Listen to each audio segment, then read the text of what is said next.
Stock market के कुल 4 phase हैं। आइए जानते हैं इन 4 फेज के बारे में और ये भी जानेंगे कि हम अभी कौन से फेज में हैं। दुनिया भर के शेयर बाजारों में तेजी है। कंपनियों की कमाई में अच्छी ग्रोथ और अमेरिकी केंद्रीय बैंक के इंटरेस्ट रेट बढ़ाने की सिलसिले को रोकने की उम्मीद से मार्केट का सेंटिमेंट मजबूत है। गोल्डमैन सैक्स का कहना है कि इस उत्साह के बीच इन्वेस्टर्स को फ्यूचर में रिटर्न के लिहाज से बहुत सावधानी बरतने की जरूरत है। गोल्डमैन सैक्स के मार्केट स्ट्रेटेजिस्ट पीटर ओपनहाइमर ने कहा कि मार्केट की ज्यादातर साइकिल के 4 चरण होते हैं। इनमें निराशा, उम्मीद, ग्रोथ और आशा शामिल है। निराशा मतलब बियर मार्केट। उम्मीद का मतलब है वो चरण जब प्रॉफिट में अच्छी ग्रोथ की उम्मीद में मार्केट और वैल्यूएशन में उछाल आता है। ग्रोथ वो चरण है जब प्रॉफिट तो बढ़ता है लेकिन वैल्यूएशन घटती है। ऐसा ईपीएस बढ़ने की वजह से होता है। अंतिम चरण आशा यानी ऑप्टिमिज्म है, जिसमें इंटरेस्ट रेट बढ़ने के बावजूद वैल्यूएशन बढ़ती है। पीटर ओपनहाइमर ने बताया कि अभी स्टॉक मार्केट आशा के चरण में है। इसका मतलब ये है कि इन्वेस्टर्स को आगे कम रिटर्न की उम्मीद करनी चाहिए। उन्होंने कहा, अगर हम इक्विटी मार्केट की हिस्ट्री को देखें तो आपको मार्केट साइकिल में बार बार एक ही तरह के पैटर्न नजर आते हैं।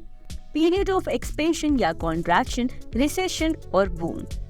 हमने आशा वाले चरण में प्रवेश किया है। इंटरेस्ट रेट बढ़ने के बावजूद वैल्यूएशन बढ़ रही है। ज्यादातर मार्केट साइकिल की शुरुआत निराशा से होती है, इसके बाद उम्मीद यानी होप आती है, उसके बाद ग्रोथ और अंत में आशा आती है। करंट साइकिल में निराशा को हमने कोरोना की महामारी की शुरुआत में देखा था। हालांकि ये छोटा था, इसका असर भी एवरेज साइकिल के मुकाबले कम था। उम्मीद का फेज औसतन 9 महीने का था, तब सालाना रिटर्न 60% से ज्यादा था। ग्रोथ फेज में कम रिटर्न देखने को मिला, ये औसत से भी कम था, जिसकी वजह इंटरेस्ट रेट का बढ़ना था। आशा के फेज की शुरुआत 2022 के आखिर में हुई थी। ये कमोबेश इतिहास की तरह रहा है। इसमें ज्यादा वैल्यूएशन देखने को मिली है। S&P 500 करीब उसी लेवल पर है जहां ये 1 साल पहले था। जापान और यूरोप थोड़े हाई लेवल पर है, लेकिन एशिया नीचे के लेवल पर है।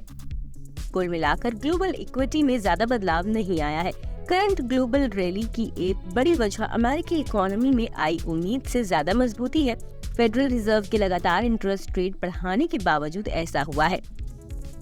करीब 1 साल तक ये माना गया कि अमेरिकी इकोनॉमी मंदी में चली जाएगी, लेकिन दुनिया की सबसे बड़ी इकोनॉमी ग्रोथ के रास्ते पर है।